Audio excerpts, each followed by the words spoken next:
the co-founder of Kunos Simulazioni and the executive producer. So I'm the producer of the video game Assetto Corsa.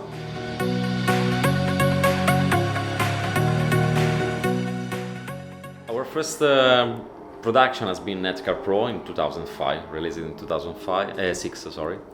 And it's not been a very successful production since it's been our first experience in this genre, and we made a very good amount of mistakes, but the core of the simulation, I mean the core engine, was very good, and it brought out the interest from some different car manufacturers, so we started to work closely with them.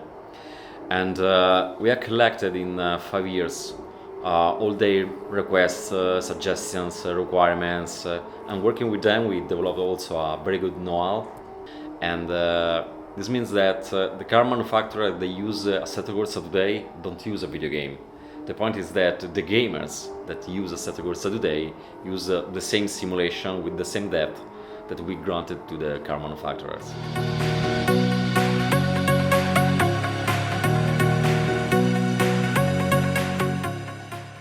Never.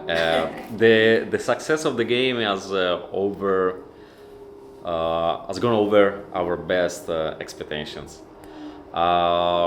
When you do something, I mean a video game, a book, a movie, you don't have idea. You hope that it will be successful, but you don't have any idea what you are going to do. The beginning, since Assetto Corsa has been designed to be a proper simulation. Simulations are much more for a little niche of users, and when journalists started to write things like Assetto Corsa, the Gran Turismo on PC, we started to recognize that what's happening because Gran Turismo inspired a lot our work. So we use some of the, I think 2013 Christmas break holiday to work on console to see if we was able to create something on PS4 because this is our first porting.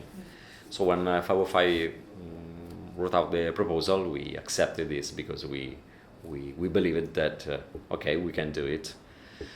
Looks like we we did it. So let's hope that people will appreciate what we have done.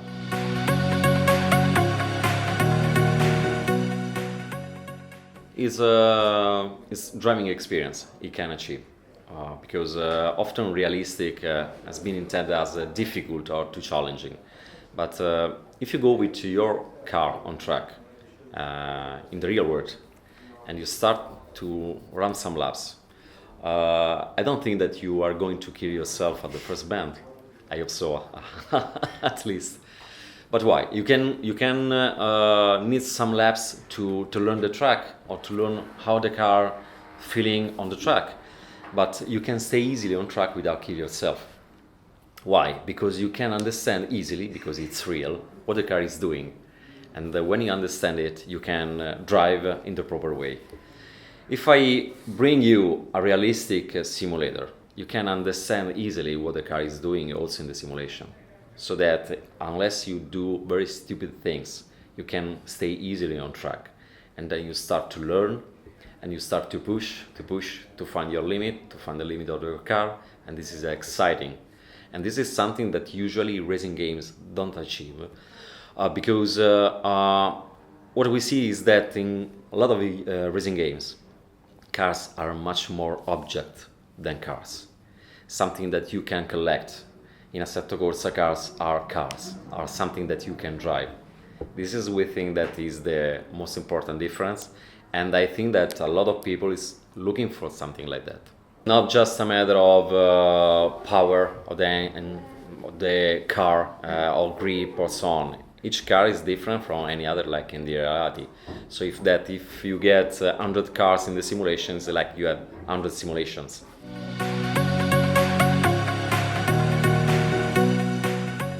You never reach the peak, exactly like in the real life. I mean, the Formula One, each year, if you keep the rules, the technical rules in Formula One stuck for the next 10 years, that is a dream that will never happen. But anyway, you never reach the peak because there is always margin of improvement in any field by the aerodynamics and the mechanics in the tire and so on.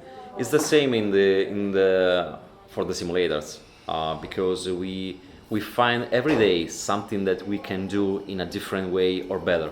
We believe that the performance we'll have on PCs, also next gen console, maybe in the future, and also the use of the VR visors and things like that, we can help to guarantee a wider and better experience also in terms of immersion and feeling and so on.